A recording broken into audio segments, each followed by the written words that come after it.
All right, hey, hi, hello, what is up, Internet? Oh, hi. I have with me, hello, I'm John Hammond, and with me is the one and only Mr. Caleb Stewart.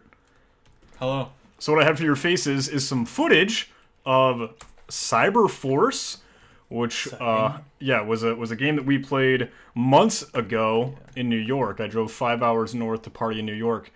So we have 8 hours of footage of when we played this, and we're gonna watch the whole thing. Yeah, normal speed. Yeah, no popcorn, stops. no popcorn. I'm actually speeding this up to, I don't know if you saw that good old 500. Okay, 281 times percent. There's no way that's gonna actually happen. My computer's not cool enough to do that. But I don't think I'm sharing. Look at that parrot. Yeah, the terminal parrot. That is some foreshadowing right there. So, yeah. We're going to be just showcasing this at breakneck speed to hopefully showcase some of the cool stuff in there.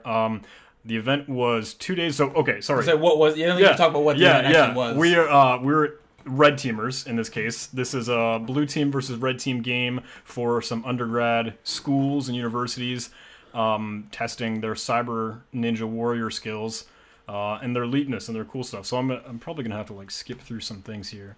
We got to be the red team for West Point. Yes. Which is fun. So we're Coast Guard kidlets, and we were like, "Yo, West Point's here." Yeah. So I remember I told the organizers like, "I want that team." And that was team 4. I something like that. I remember we asked them. We were like, "Hey, can we request a specific team?" And they were like, no one's. I guess. Like I don't know. Like I guess that's okay." And I was like, "I want that one." So I don't think I'm sharing too many trade secrets here. Or any at all really. It's a red team exercise, so it's kind of subjective in how there's grading, right, or how they actually score. So there are stage attacks and like things that you want to try and actually accomplish throughout the day.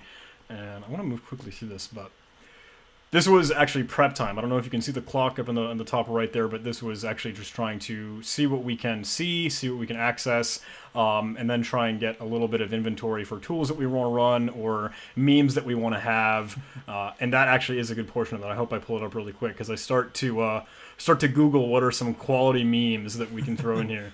And that's one thing, if anyone is not super familiar, the red team is going to have access way beforehand. We weren't allowed to actually physically affect anything at the beginning, but we had access before the games even started, or before the blue team was even there to actually like not mess around with things, but just to see everything and have an idea of how it all worked, and that way we could kind of hit the ground running as soon as it started, if you will. This is when I just bought my Dell XPS 15, so I still need to like pull some tools in. You can see me installing Metasploit, I think. You can see me grabbing some Empire or Python 2, etc., Python 3 stuff, and there it is. Memes. There it is. I sort of pull up the inventory. Red team memes. Yeah. These are hilarious. Especially seeing them at the breakneck speed is a little epileptic. I like it. A whole new folder called memes. Yeah, exactly. I need to build up an arsenal, or like have a repertoire of things I can throw in when the time comes. So, the game, 9 o'clock in the time in the morning, we're still just in prep and just kind of scanning. The staged attack started, I think, at 10 o'clock. Something like that. I saw the schedule blow by a couple times. Yeah. I remember there was some time zone difference because we're playing against different teams across the country. For our specific spot, it Terminal Parrot.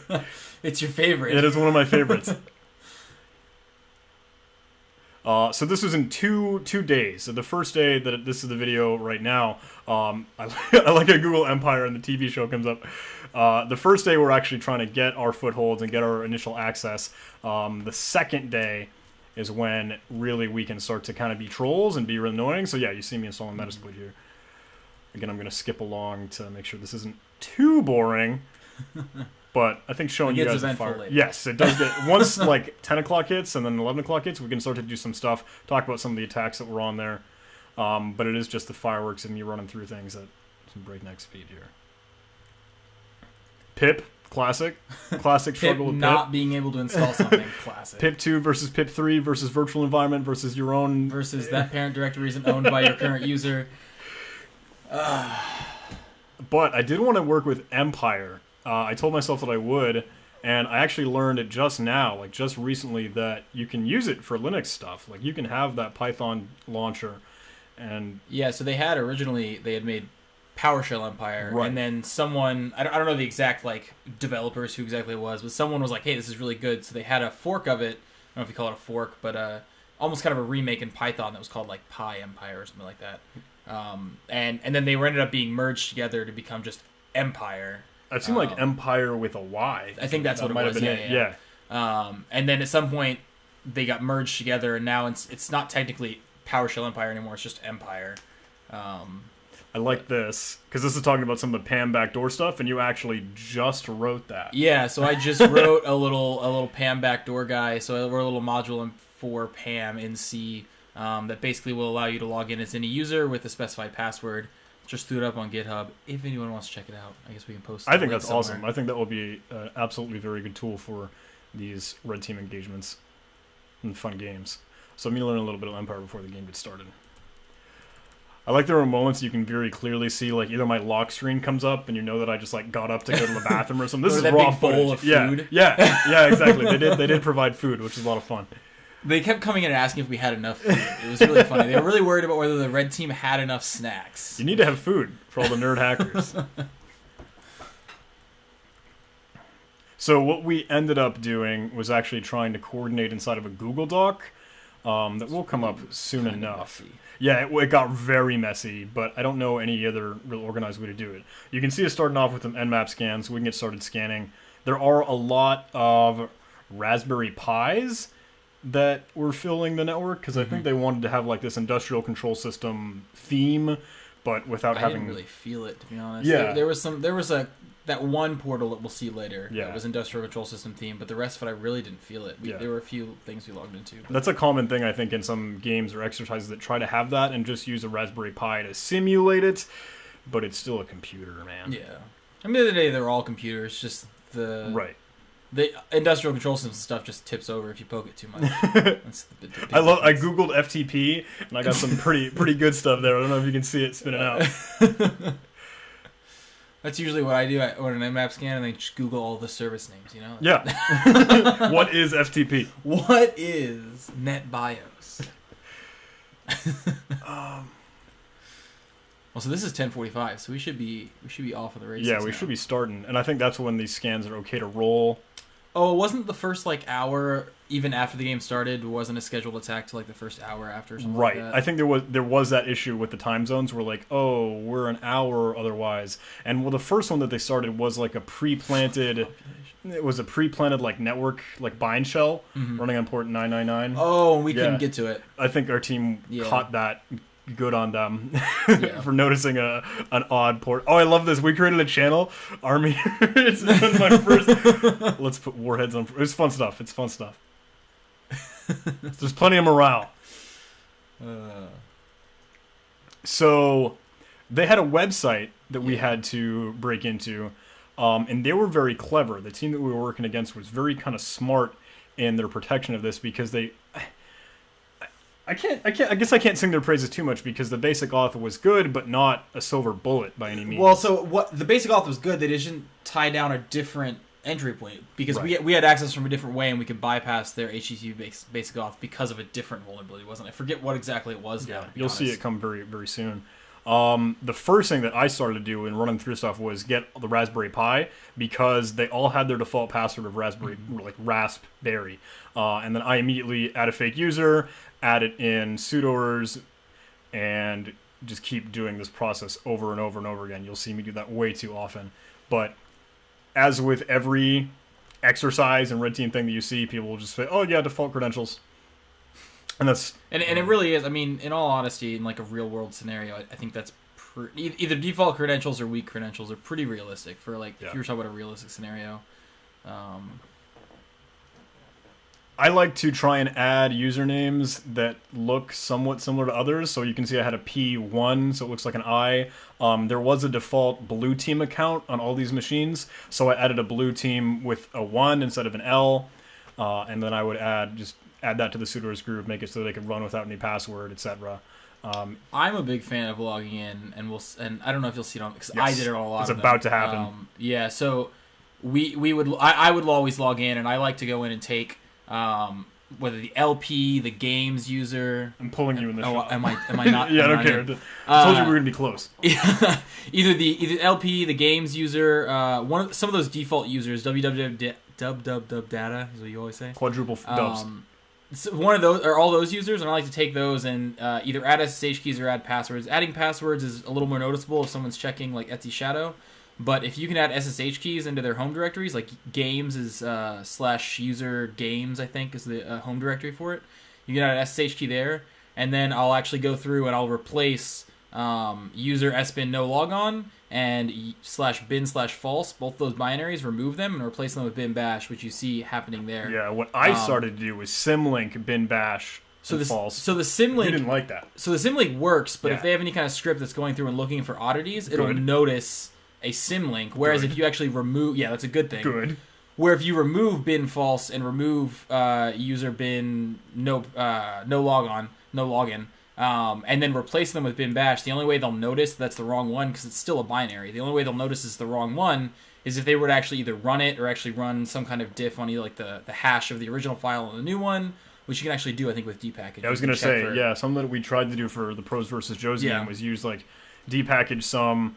And like your package managers know how to do that. Like they can figure out and see how to do that. But if you don't do that, then it looks completely normal. So what I would do is I would add an SSH key for those default users like LP and games and mail, things like that, and then replace user sbin no login with bin bash. And then if you looked at Etsy password, it would look completely normal, and you'd be like, oh cool, my accounts are locked down, but I can still log in as those users.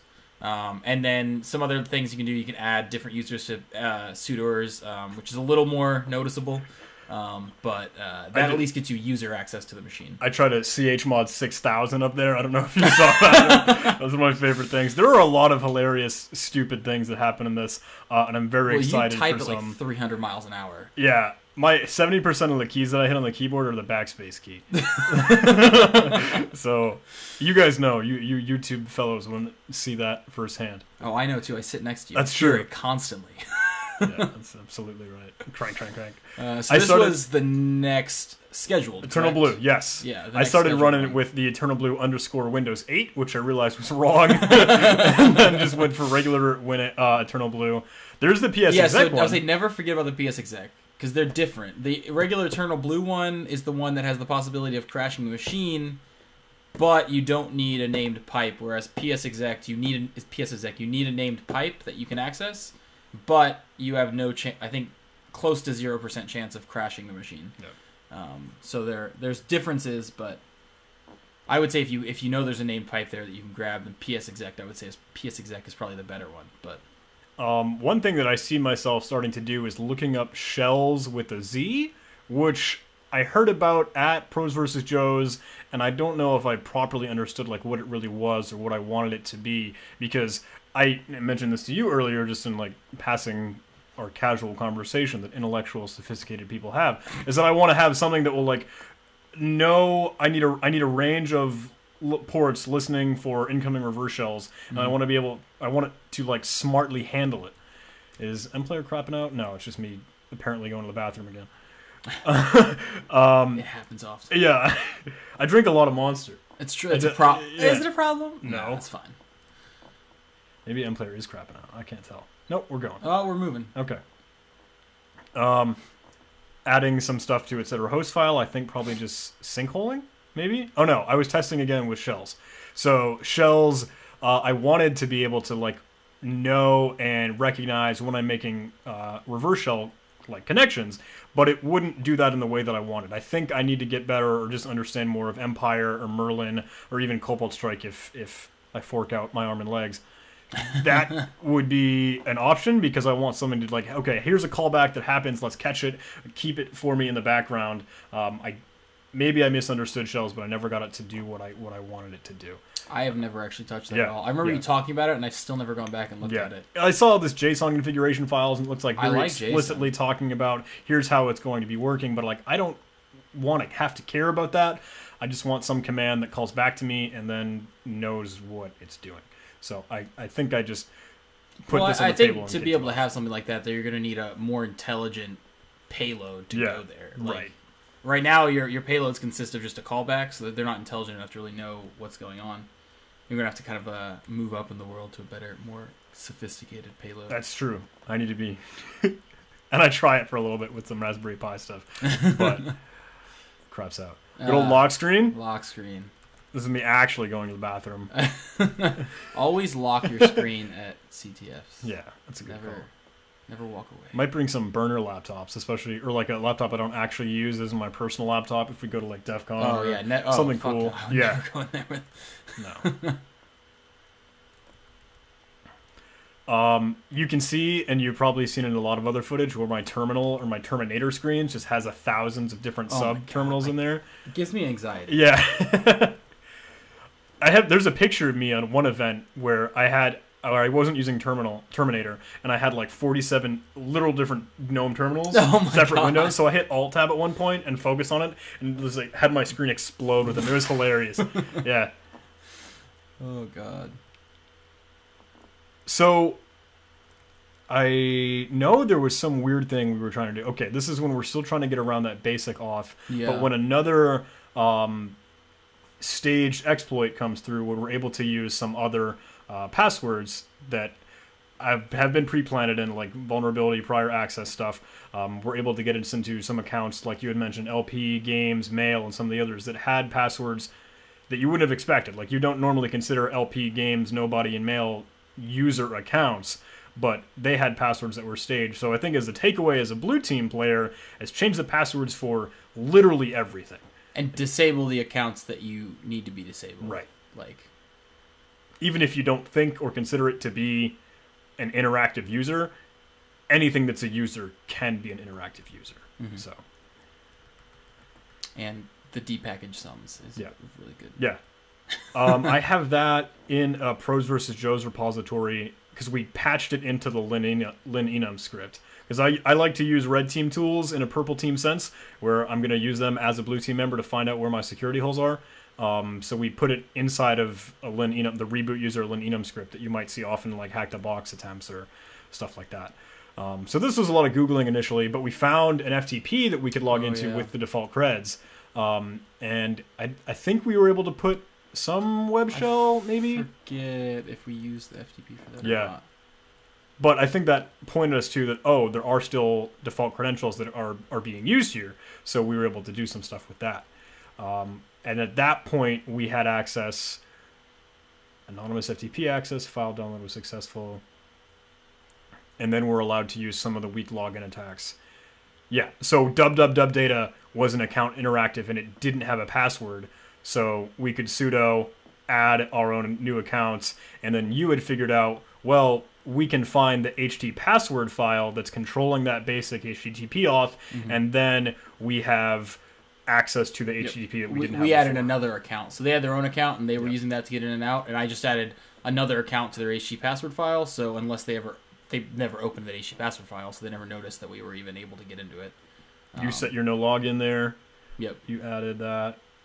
You can see you're typing in Google Docs for a second, which I think is cool. Yeah, kill it. Yes, I was there on another computer. Jay Gooblat. Oh yeah, there it is. Jay. So that's where we added the HT access. One of the other really cool and fun things was they had a VNC connection that was visible in originally blocked behind basic auth, but it was running on a different port. So we were still able to access it and find it. And I started to do something interesting because you could just squat and like watch them. You could terminal squat and just see what they're doing because I think that was their only access to the machine, at least as that HMI for their industrial control system Raspberry Pi thing. Mm-hmm. So we started to explore, is there anything we could see in there? Is there anything we could poke around? Any files we could access? And you might have been, you were the one that found that VNC Lite file or something that would actually still display the VNC connection. Yeah, so they, like you said, it was being served at a different port. So whenever you saw it through behind the page that was actually basic auth, it was just an iframe for a different port. So that page was behind HT access, but you could just go to that directly to that port and you'd still see the page. So they did a good job blocking access to the main website. They just didn't realize, hey, our service is being served on a different port. There has no difference. Yeah, so we were still able to get to it. So, or I guess it wasn't a different port. Oh yeah, it was a different port. Yep. this is a funny thing, and I hope we come to it soon, because I was like, man, this is the only vector we have, is just watching them. We sat there for a while. Oh yeah, because this is not only a view. We could interact with it. We could click in it. We could change things. We could type. The problem was that was they were on it as well. So the minute they saw us change something, they would know we were there. So we stared at it for a long while. Yeah, I kind of waited. I lurked in the background as a ninja to watch and see, are they not using this right now? Are they not going to have eyes on it? If I try and quickly add a user. Tried to quickly add a user. And they started clicking on it. Yeah, I quickly add the user to the sudoers file, and then I think someone closes the terminal that I'm in real quick, so I'm like, oh, someone spotted me, and I try to create like a little reverse shell connection, and I feel them holding down the backspace key. You can see me like literally fighting someone on the other end of this VNC connection. Fuck you. Yeah. I knew it was going to be in there. I was like, I'll just leave that. So it was funny. We were able to add a user, and we were able to add it to the sudoers group. However, we weren't able to. They had only SSH private keys. Private keys. That's enabled. what it was. So they enabled private key authentication. So we couldn't log in with a password. So we had a user with a password that was added to the sudo group, but we couldn't log in because we didn't have a key. So that was kind of our issue. We're like, well, shit. Now they know we're here, and we can't add a key to this user. So we'll come back to that a little later. But that was kind of a fun little back and forth with us on their machine for a little bit. Yeah. And we did get the user in, and I think soon enough I start to like try and stage some. I use X automation. That's what it was. So yeah, we can use I forget what the command was, because I remember I was like over your shoulder with it. You couldn't paste into the VNC connection. XTE. So we used XTE to paste in this, like as if it automated typing in the string and then hitting the enter key, because I couldn't paste into that VNC connection. Yep. So hilarious and dumb and stupid, but literally me figuring out, okay, this is how I press the enter key with this program, and staging the little reverse shell syntax. So then in the end of this, what's basically going to happen is we're going to have XTE simulate on the host end, on the attacker's machine, simulate typing out an entire command to add a private key to this user, and then pressing enter. We're going to sleep before it starts that, and then we're going to like say sleep for 5 seconds, and then go over to that VNC connection, click on the terminal, and then XTE is just going to go and type it all for us in like half a second before they can even close the terminal. Oh, it's so funny. And I don't think they even knew it happened. I think it kind of just happened, and they had no idea, and then we were in their machine. Yeah. Is this after it happened? Yeah, I think it happened really quickly. I think already. you might have been the one that actually finished the script. Oh, was I? Okay. Yeah, so there might not be real footage of it, but we got into the HMI, and now we're just, okay, quick, add our users, put up some persistence. And this is like poor man's solutions to persistence by adding some hiding users. What I've been trying to do recently is add a cheesy reverse shell command as part of a cron job, or putting it in bash RC, just trying to hide it in an automated place that will run. Like we'll consistently, without user interaction, and we'll, at a time schedule, actually execute. Well, something you tried to do, which I think is going to happen soon, that I think was actually a good idea. This is it's getting close to it, and it's actually hilarious. I think it was a really good idea. It just didn't work out. You can see it starting to happen. So what you were trying, I don't know if you want to explain it. I'll try and explain it. Okay, you go for it. Yeah, because I'm starting to put it together up in the top left there.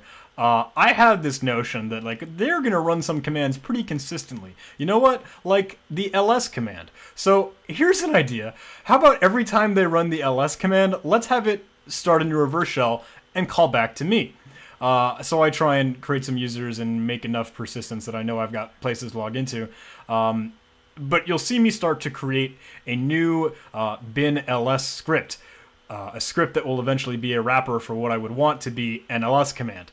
So I do this for a bit, and then I say, well, I want to see if I can get it timed right. Create all these accounts, get a key in there, because I know this is happening very, very soon. I'm getting this thing in here, and then I say sudo nano bin ls, and I create a reverse shell command, and I call ls inside of the script like an idiot. I made ls1 and backup ls, so then I start to make a connection, and I've got my listener going, and I've got ls calling back to it and calling back to it, but then I see cannot allocate memory, job control turned off, cannot fork process, and I realize that I just recursively called the ls command and repeatedly made shells call back to me. So I unintentionally fork bombed this box, and this snowballs way farther than you'd expect. Oh yeah. So the funniest part to me is the fact that reboot didn't stop it. Oh yeah, you're right. That's the crazy. So you would think that this is a problem, but you'd reboot it and the machine would act normally until sudo bin rmls. Until you reboot the machine, and then it would act normally until you ran bin as ls again. You'd think that would be what happened. Yeah. Interestingly, though, even after a reboot, it did not. The come footage back. is here where I try to send messages like, "I'm so sorry. I did not mean to DOS your machine. That was actually an accidental DOS."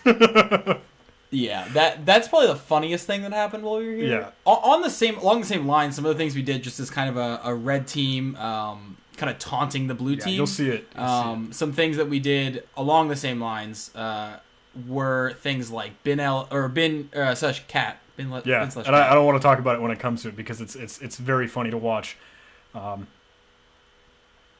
the most painful thing when I did that was knowing that I made the backup binary. Like I actually had the script that would normally do what I intended, and then didn't even think to use it. Here we're trying to do some web shells. I think we tried to move into. So we tried to get FTP write access. Yeah, that's what it was. I think it looked like FTP was working, but we didn't know what directory it was writing into or something like that. Mm-hmm. So this is one of the cool things because we had about the halftime game. This is I think getting close to the end of the day, or halfway, or we're submitting the vulnerabilities and things that we found. But we do take notes, and we do submit something that has, I wanted to say, a little bit more formal or intuitive. This is an explanation of what we did and why we were able to do it. Because you guys did a good job. You're doing smart and clever things, but we still were able to kind of move around it. Yeah, and I think it's a consistent thing, whether it be CTFs or blue team exercises or whatever. It's always like, oh, these really cool things, these really obscure vulnerabilities, we're going to fix all these, and then you forget the little things. You forget that, oh, I'm just going to go and check these things manually instead of, oh, I ran my script and it looked fine. Like, don't forget to just use your eyes and do it manually because it's a big deal. I want to get into day 2. I know Classic it's coming. PHP info. Yeah, okay, cool. So we're about almost done for this day. Uploads. Trying to send some stuff in there. Was that 2 days? It was 2 days. Was it? Yeah. I don't even remember it being We got a 2 hotel. days. It's good stuff. It's all just one big blur of one big thing. Yeah, honestly. Bolt Corp. So many private keys. Yeah, we had the idea, or you had the idea, like, let's all use one kind of consistent private key as a red team, or as the individuals that are doing the pen test, which is smart. Yeah, I think that makes it easier. That way, like, whether you created the account or I created the account, it doesn't matter. Like, oh, we all have the same private key on Slack. Let's pull it down, and then we can just go with that. Right.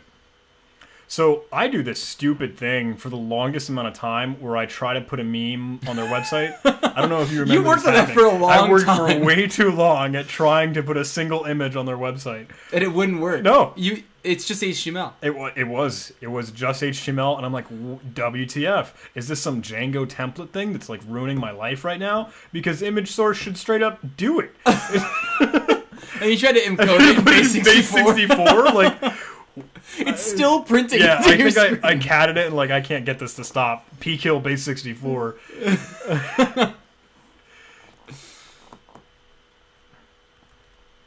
I remember like you tackled this. Like you took it from me. It's like why is this taking you so long? Get it to do it. Yeah, like yeah.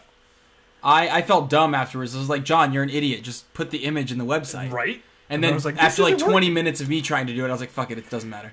I think it was Django's templating. Like it needed to know if this is the location of the static files for Django, but it just wasn't taking it. It was not having it. It was probably something stupid simple too. We ended up doing. We tried to serve it from our machine. I think is what we tried to do. What is not simply? I think I had the file extension wrong. Like something absolutely absurd.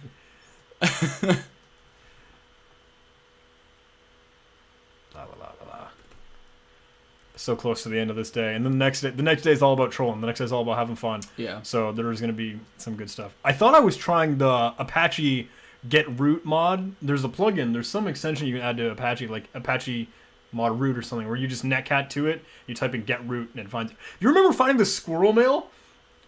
Yeah, it just kind of popped up and it was not part of the challenge. Yeah.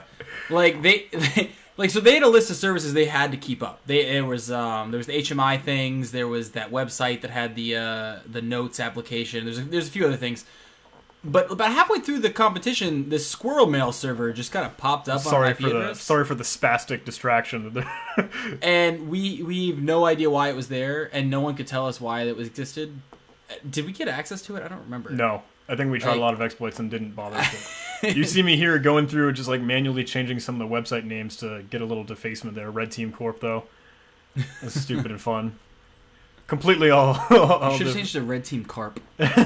Oh, this is hilarious, I think. I added the background red, and it clobbers the whole site, and I don't know why.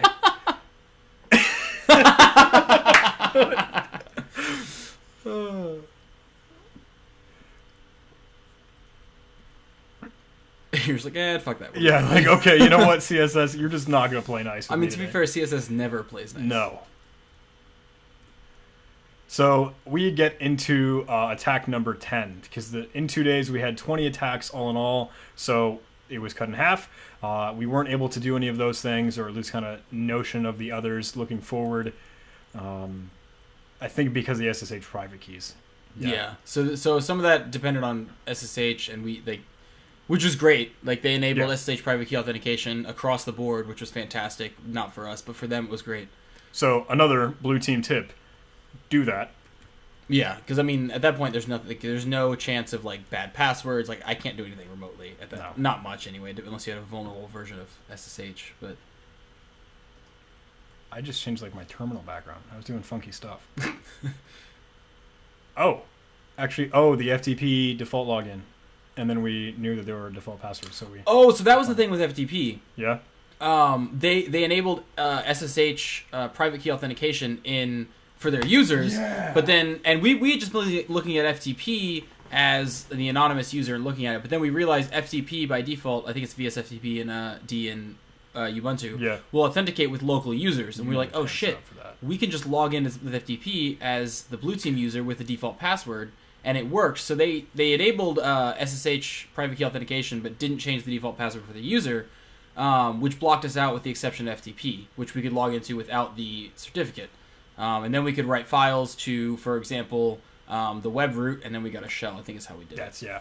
Also, you got the one does not simply. It didn't have, true, it didn't have Nano or VI or Vim. It had the text editor Joe. I don't know if you saw me remember that at all. No, I think I just dealt with it, but I don't know if people that were watching might have seen me wrestling with that editor. Like, how do I leave? What am I doing? Why wouldn't you make it? I didn't even know you did that. I don't even remember that. I probably whined about it at some point during the exercise. Like, what the heck is this editor Joe? So.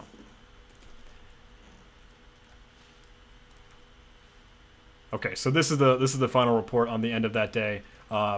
0, 1 out of 10 attacks were what we were on the first day. 11 out of 20 because we hadn't gotten to those attacks yet. We just didn't put them in. But we were saying, like, you guys did good. Like, you guys did well, and it was very cool to see some of that stuff. And I put that down here in the notes. You see me bang that out.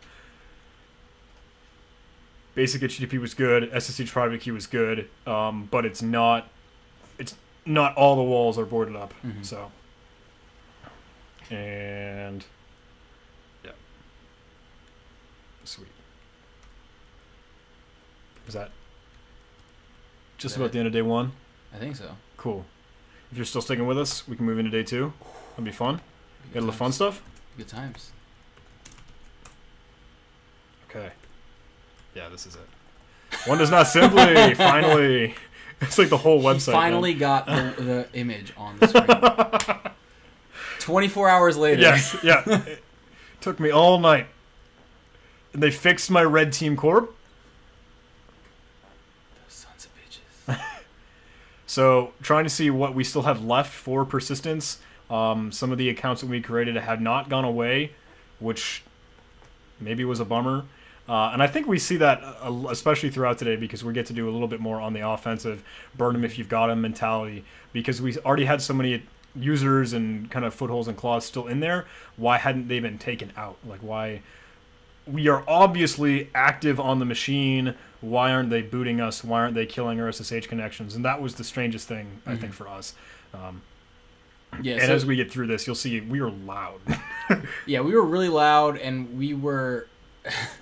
like, they knew we were there because they would kill our connection, but then you just log in as another user and you'd be good for another, 10 minutes, and then they'd kill your SSH connection. But they wouldn't remove the user, they wouldn't change the password, anything like that. They would just kill your session. And so I was like, okay, that's annoying, but... Not going to stop me. I remember, I mean, it was a little more than annoying. I remember sitting there and I would be like, God damn it, I just want to finish this command. Like, I'd log in, type half the command, and they'd boot my session, and then I'd just log in again. I'm starting to look for some silly, annoying troll things. Like, okay, how can I change the bash prompt to be like red team was here and like glitch text or something stupid? Installing Go so we can get terminal parrot? Yeah. So yeah, your thing was terminal parrot. My thing was cowsay. Oh yeah, and it's hilarious once it hits. There's a lot of good stuff as we start to scroll through this, because this is when we just meme and troll and be a nuisance.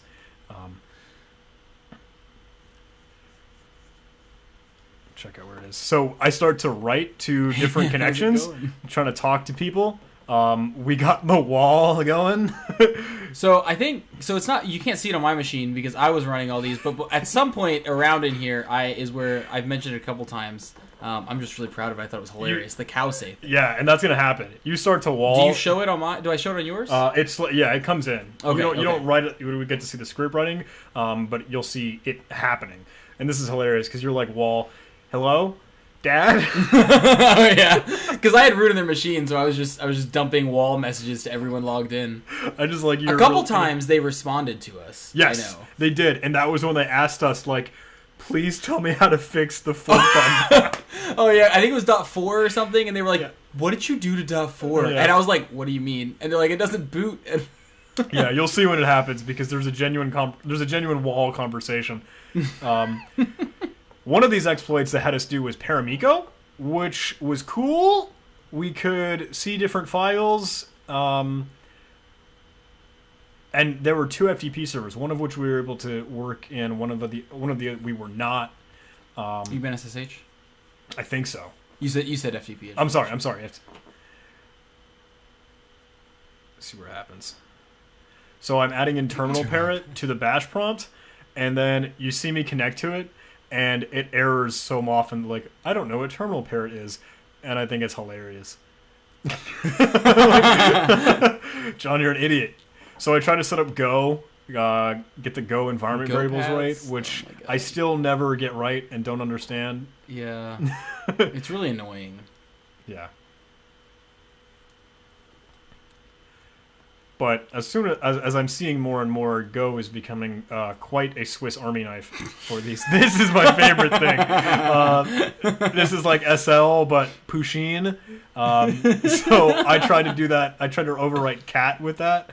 And again, I'm getting into the danger zone when I try and overwrite LS. But I wanted to get SL, the steam locomotive command on here, to switch up their LS command to be a nuisance. And I end up tripping over it myself, which is hilarious, way too often. Because I just so easily, LS, where am I in the world right now? And then freaking steam locomotive. But seeing Pusheen happen is hilarious. Oh, there it is right there. There it is. Oh, yeah. Come on, talk to me. I'm lonely. That was the blue team. Yeah. I think that was you. No, that was them, and then I said you should fix .9. Because at this point, we didn't know it was our fault. At this point, we still thought, a reboot would have fixed that. And so I was just taunting them, like, hey, you should go fix .9. But no, it was really broken. I want to see when they respond. Because it's so funny. They're like, can you tell me how to do it? And then I say the stupidest thing. Steam locomotive. Literally, like every 5 seconds, you'll see me run into my own wall. I love this technique, Python simple HTTP server, because when you're just trying to pull stuff back and forth to different boxes, you're much better at using Netcat to transfer files. Yeah, I do a Netcat all the time. Yeah. It's simple and easy, quick and easy. Yeah. and that's just like redirecting to. Is anyone here? Or do they respond? Because I know it's coming up soon. Create Pusheen. Make him into the cat's binary or the kitten. Something that I did here, I don't know if you saw it, was SL and cats at the same time. So the train just goes like, no. Where's it at? Please tell me how. There it is.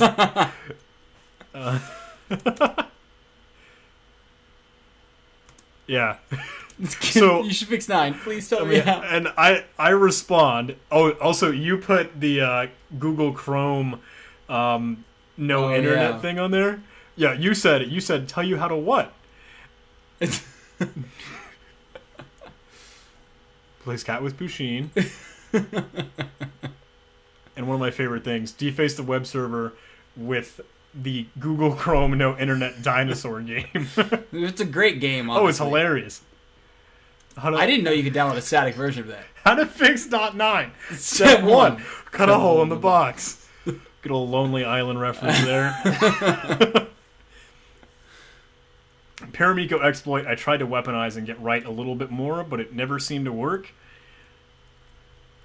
I kind of felt bad later when I was like screwing with them a lot about like how to fix it, and then we found out later that it was actually kind of our fault, and I was like, oh. Yeah. Oh. Yeah.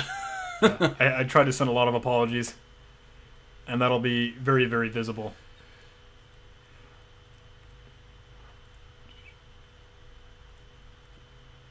Because they had someone come in the room and ask us. So one of the organizers. It was either you were too embarrassed. Yeah, I was super embarrassed. I went and talked to them. Like somebody walked in at one point, and one of the organizers was just like, "Is one of the teams just shutting down the machine every time they start it up?" And me and John looked at each other, and we were like, "No, but I think I know what you're talking about." We were like, "We didn't mean to, but it might have just completely destroyed their box." Yeah. And so he said, "Okay, we're gonna let them know that it's fixable, but like what's going on?" And I was like, "If you need me to come fix it, I will, but I need physical access." And he was like, "No, we'll let them know that it's fixable and it's something there, but we'll give them a little time to see if they can fix it, and otherwise we'll come back."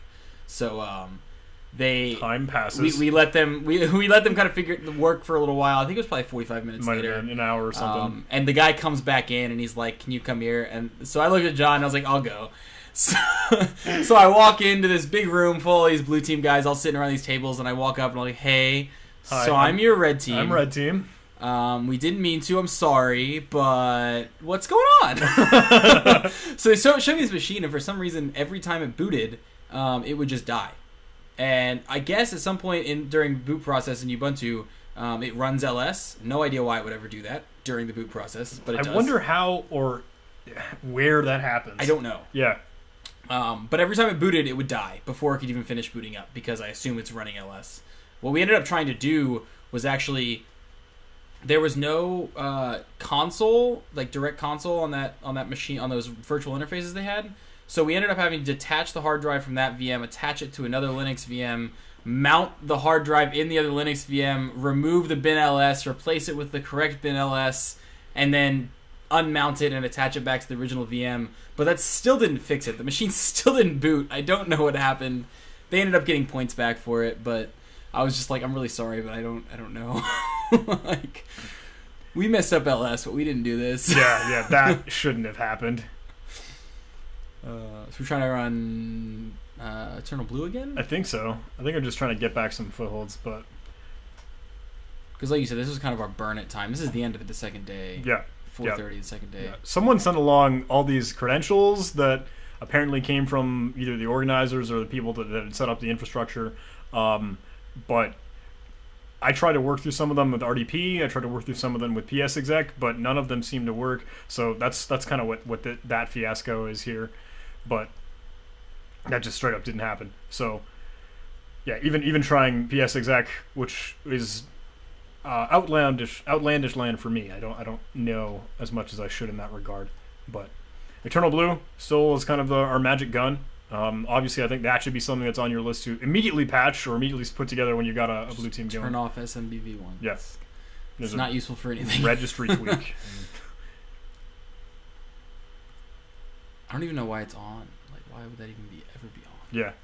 This is when we started to. I don't know if it's you or I. I think it was you originally that was like, yeah, let's put everything that they try and cat into Cowsay. Yeah, so I made a script that if you run cat with a file name, it was a script that took whatever the contents of that file was and gave it to Cowsay.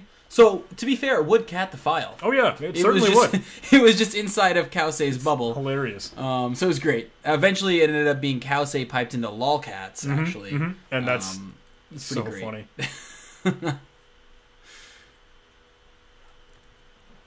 There's a point very, very soon where I visibly make the message of the day on their machines as they log in a Cowsay that says, "I'm really sorry." Yeah. I know it's coming up soon.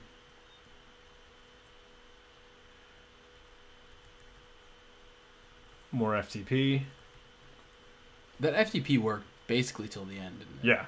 Yeah. I think it's just because something they either didn't realize completely out of mind. They were like, oh, we fixed the password authentication, so we're good. We're golden.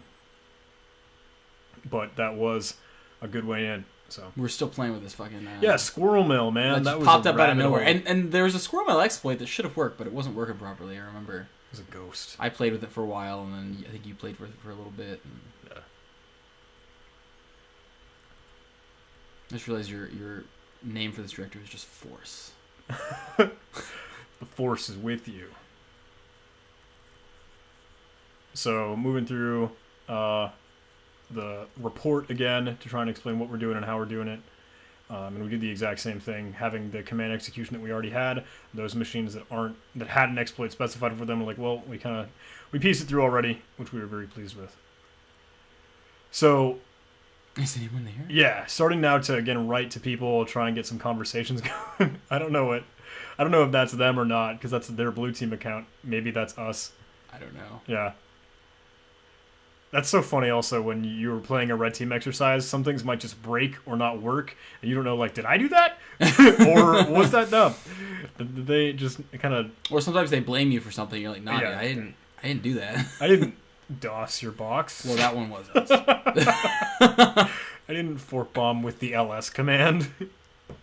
So an interesting thing that I did that I think you're seeing here is every time, I think it was every few minutes or something like that. I forget what exactly I did, but it would call back out to me. Oh no, it would recreate the files. So I replaced bin/bin/cat and /bin/ls on one of the machines, and then it was a cron job that every like minute or something like that, it would put those files back again because they kept trying to fix them because not having cat and not having ls is really annoying. But every time it put those fake files back, it would also print out to wall like some message with Cowsay. It would just be like Cowsay to wall of like some fortune message. Yeah, yes. And so you'd see like every 2 minutes it would, oh, there's your I'm really sorry. Every like 2 minutes you would just see a Cowsay pop up with a fortune. Yeah, this comes soon enough. Because we started to install lolcat. Oh, and I just... we were just playing. I just sit here and play the online game for a little bit. They hadn't fixed it yet. So. Yeah, like, well... I remember we kind of like just sat around and got a little bored. Yeah. Like, why aren't they kicking us out? But what's your high score? I played this for a long time. Another exercise that kind of was restrained on internet access. So for like the morning briefs and the morning meetings, I would sit there for an hour and just play. And I got like 32,000, some crazy number. When I was at a training and we also didn't have internet, I did a similar thing, except I figured out how to edit the score. Ooh. I was like inspect element and found the JavaScript to edit the score. That's so awesome. It said that I had like 100,000 points or something like that. Oh my gosh. That's awesome. Floppy really Bird. Sorry. This is where I start to like do Floppy Bird. So did we ever actually get it to work on our machines? Don't know.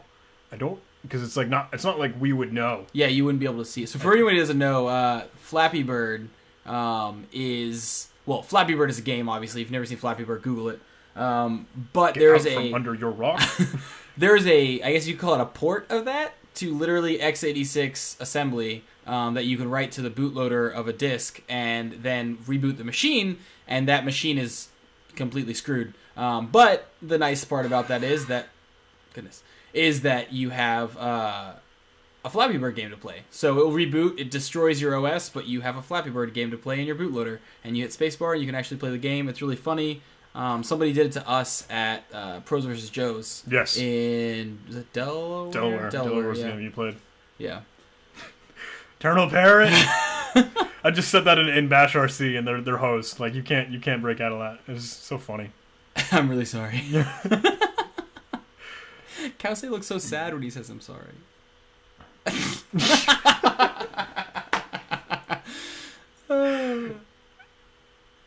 So I hope that was kind of fun. I hope that was a quality training environment for the blue team, because I don't know, I hope there was enough learning that we were able to provide, and the same morale. I think a really cool thing was the learning during it, cool, yeah, but then also afterwards they had the kind of a dinner thing. We actually had to sit down with the blue team that we were red teaming for, and kind of they asked us questions, we asked them questions like, hey, what did you do here to do this? And they asked us, oh, we saw this, we couldn't get you out here, and they would ask us questions. That was a really good back and forth, I think, at the very end of the day. Yeah. It was really quality time for learning all your basics. This is where I think you start to do it, is because you had pulled like a list, or yeah. So I had a list of things. It wasn't just the fortune command. I had pulled a list of different funny sayings that would just pop up. Yeah.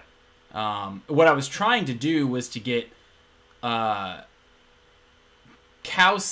with that fortune through lolcats to every terminal, but interestingly, Wall removes all of your escape sequences. Yeah.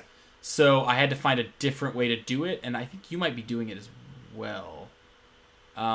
So what we ended up doing, what you'll see us kind of figuring out here, is instead of calling Wall, since we had root access, we just opened dev pts / every single pts that's open. And just sent it directly to their terminals, just bypassing Wall. So it actually worked really well. It was really funny. We just sent all these messages directly to them. And at this point, so many things have been burned. I'm not even sure how much they saw of it. Yeah. But we just sent it to all the terminals. It was pretty funny. It's hard to imagine what they would be thinking. Like, because I know, especially when I played on the blue team side, you just like put your head in your hands, man. Like, yeah. I just feel like I put my head through fan blades. Especially when everything starts snowballing. Oh, Like, my okay, gosh. we lost this machine, I log into this one, I can't call LS cat or anything. Like, I log into this one, I get a terminal parrot. Yeah. I'm really sorry. What do we have left? This is where it is. We're like, are you guys doing all right? How you guys doing?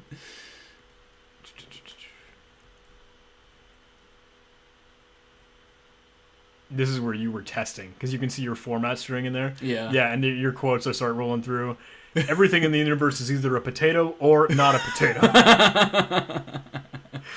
And we started to Google, like, how do we get Wall to keep our escape sequences? Oh, so. I jumped the gun a little bit earlier. No, I mean, you're totally fine. This is good explaining, because the eventual solution that we find is that writing it to terminal. Yeah, directly to the PTS. Yeah. With just 2 toothpicks labeled around dilithium crystals.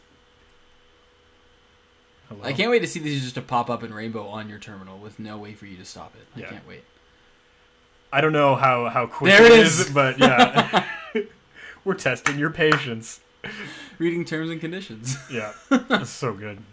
I found those by Googling, like, reticulating splines, phrases, or The something like Sims that. 4 Because I loading. wanted all those, like, Sims-type messages. Yeah. Quality. And it just goes. It's just everywhere. I like really that- hope they saw it. Yeah, because the colors that Lolcat gives are different, Yeah, because I was calling lolcat every time. Oh, okay. So it was random. but you're getting the same message, yeah. which is, I think, is funny. So I would generate a phrase and then iterate through all the PTSs and pipe the phrase to Kause to lolcat. So lolcats would pick a random color, even if it was the same phrase, and pipe it Yeah. to all the different terminals. This was a technique that I thought of and found really, really fun. I would cat dev you random into their terminal, so their terminal just gets flooded. Obliterated. Yeah. So if I see someone log in, I just like spam garbage at them. I was very, very pleased with that. And that is all the footage that I have for CyberForce. But it was super fun. It was cool. C-Matrix, the only way to end a video. We're lead hackers and stuff, dude. Oh, of course. That was long, but It was sweet. long. Thanks. Good. I hope you had fun. Thanks for watching, Internet.